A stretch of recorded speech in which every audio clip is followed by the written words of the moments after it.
জমির মালিক আপনি, কিন্তু ওই সকল সম্পত্তি কিংবা জমি অন্য কোনো ব্যক্তি ভোগ দখল করে খাচ্ছে।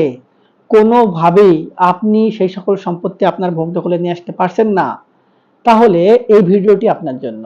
আজকের এই ভিডিওটিতে আমি আপনাদের সঙ্গে শেয়ার করব যে আপনারা কোন পদ্ধতি অবলম্বন করলে একটি পদ্ধতিতে কিংবা একটি পদক্ষেপে আপনাদের ওই সকল সম্পত্তি নিজেদের ভোগ দখলে নিয়ে আসতে পারবেন।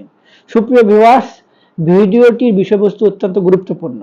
যে কোনো একটি পদক্ষেপ গ্রহণ করতে গেলে স্টেপ বাই স্টেপ সেই পদক্ষেপগুলো আপনাকে সঠিকভাবে প্রয়োগ করে তারপরে ব্যবস্থা গ্রহণ করতে হবে। তাই ভিডিওটি প্রথম থেকে শেষ পর্যন্ত মনোযোগ সহকারে দেখবেন।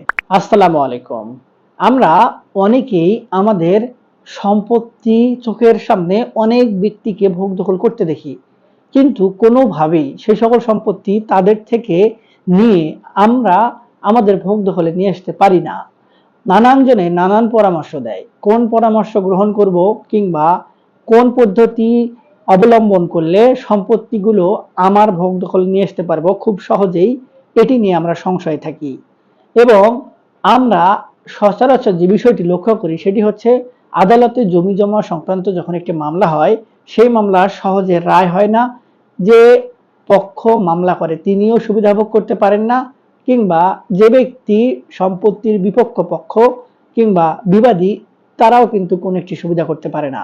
মাঝখান থেকে এক শ্রেণীর ব্যক্তি সুবিধা খায়। এখন বিষয়গুলো হচ্ছে, এই যে আপনার বেদখল হওয়া সম্পত্তি, আপনি কি কখনোই ভোগ দখলে যেতে পারবেন না? অবশ্যই পারবেন। এই বিষয়ে বিগত সালে যেগুলো আইন ছিল, সেই আইনগুলোতে তো স্পষ্টভাবে বলে দেওয়া আছেই। তারপরেও ওই পদ্ধতিগুলো অবলম্বন করলে আদালতে গিয়ে মামলা মোকদ্দমা করতে হয়, তাছাড়া কিন্তু কোনো পথ নেই।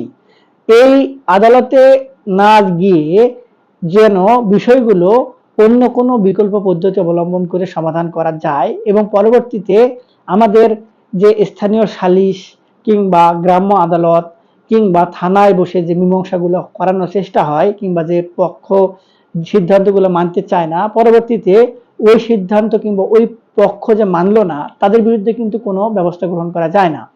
যার কারণেও এই বিষয়গুলো কিন্তু অনেকটাই আদালত নির্ভর হয়।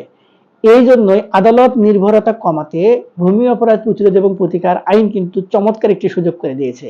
এবং এখানে বলা হচ্ছে যে জমি জমা সংক্রান্ত কিছু বিষয় রয়েছে, যেমন ভোগ দখল থেকে উচ্ছেদ করা, অবৈধভাবে দখলচ্যুত করা কিংবা অবৈধভাবে সম্পত্তি ভোগ দখল করা, মালিক না হয়েও সম্পত্তির কাগজপত্র তৈরি করে মালিক বনে যাওয়া, অর্থাৎ ভুয়া দখলদার, ভুয়া দলিল তৈরিকারী, ভুয়া ট্যাম্পারিং করে দলিল তৈরিকারী, এই ধরনের ব্যক্তি আর সম্পত্তি ভোগ দখল করে রাখতে পারবে না যদি অন্য কোনো ব্যক্তি সেটি প্রমাণ করতে পারে। তাহলে এই প্রমাণটা আদালতে যদি গিয়ে করে, সেইগুলো কিন্তু প্রমাণ হতে হতে অনেক সময় লেগে যায়। এবং এর বিকল্প পদ্ধতি হিসেবে বলা হচ্ছে যে ভূমি মালিকরা এই সকল বিষয় নিয়ে এখন ডিসি অফিসে একটি নির্দিষ্ট ফর্মে আবেদনের মাধ্যমে তারা তাদের সমস্যা জানিয়ে সেখান থেকে সমাধান করে নিতে পারবেন।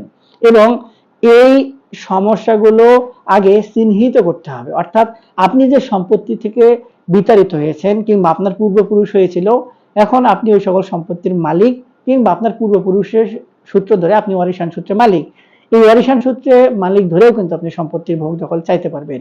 এবং এই জন্য ভূমি অপরাধ প্রতিরোধ এবং প্রতিকার আইনের বিধিমালায় কিছু আবেদনপত্র উল্লেখ করে দেওয়া আছে, যেগুলোকে পরিশিষ্ট 5, 6, 3, 4 এরকম করে উল্লেখ করা রয়েছে। আপনার যে সমস্যাটি, সেই সমস্যার উপর ভিত্তি করে এই আবেদনপত্রগুলো পূরণের মাধ্যমে আপনি ডিসি অফিসে আবেদন করতে পারবেন। এবং এই আবেদনপত্রের সঙ্গে আপনাকে যে বিষয়গুলো উপস্থাপন করতে হবে সেটি হলো, আপনি যদি ওয়ারিশান সূত্রে সম্পত্তির মালিকানা প্রাপ্ত হওয়ার অধিকার রাখেন, সেক্ষেত্রে আপনার ওয়ারিশান যে সুযোগ কিংবা ওয়ারিশান যে চেইন, অর্থাৎ আপনার ওয়ারিশান সনদ যেটি আছে সেটি আপনাকে সর্বপ্রথম সংগ্রহে রাখতে হবে।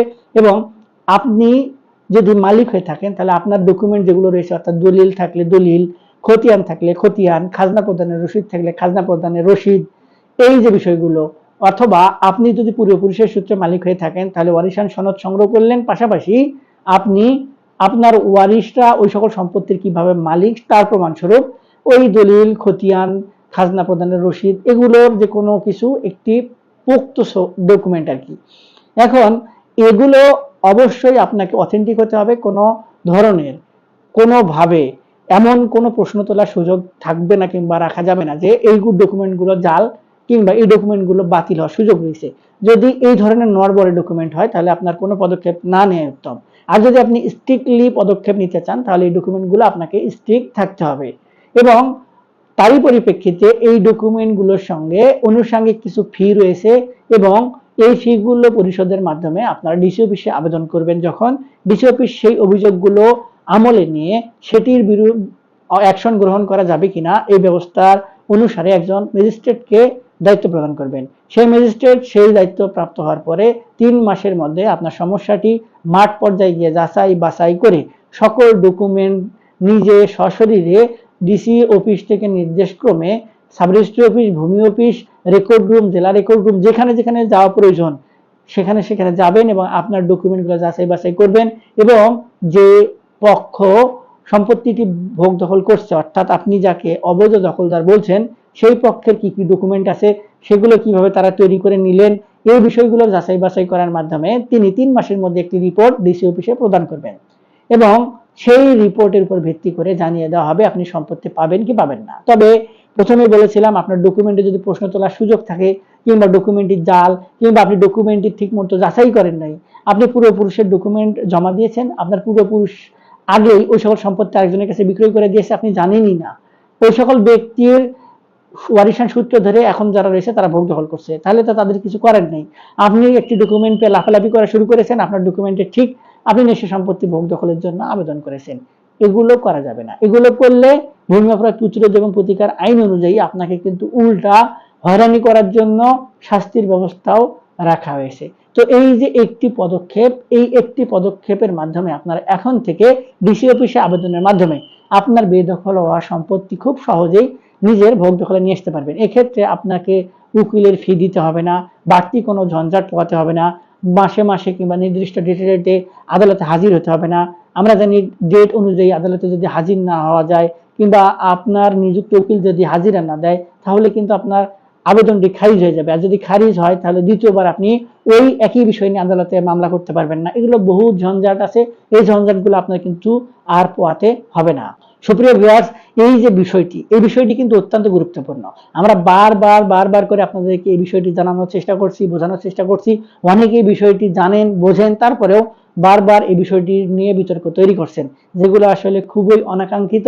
আপনারা ডিসি অফিসে যান, গিয়ে বিষয়টি তাদেরকে জানান, তারা আবেদন কেন নিবে না এই বিষয়টি সম্পর্কে আপনাদের স্ট্রিক্ট পদক্ষেপ নিন। কেননা আইন যখন তৈরি হয়, সেই আইনের বিধিমালা যখন প্রকাশ হয়, তখন ওই আইন কিন্তু রাষ্ট্রের প্রত্যেকটি নাগরিক মানতে বাধ্য।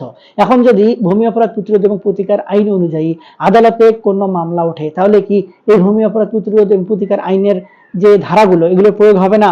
অবশ্যই প্রয়োগ হবে। তাহলে সেই আইনেই বলা রয়েছে ডিসি অফিস থেকে বিষয়গুলো সমাধান করা হবে। তাহলে কেন করা হবে না? সেই বিষয়গুলো নিয়ে আপনারা যথাযথ প্রশ্ন করুন। তবে কিছু কিছু বিষয় রয়েছে যেগুলো নিয়ে আসলেই আমরাও হতাশ এবং সকলেই হতাশ। সেগুলো হচ্ছে আইনে বলা হয়েছে ডিসি অফিসকে সহযোগিতা করার জন্য যথেষ্ট পরিমাণে লজিস্টিক সাপোর্ট দেওয়া হবে, সেই লজিস্টিক সাপোর্টগুলো ডিসি অফিসকে সরবরাহ করা হচ্ছে না, তাই বিষয়গুলো নিয়ে কাজ করার এখনো তেমন সুযোগ হচ্ছে না।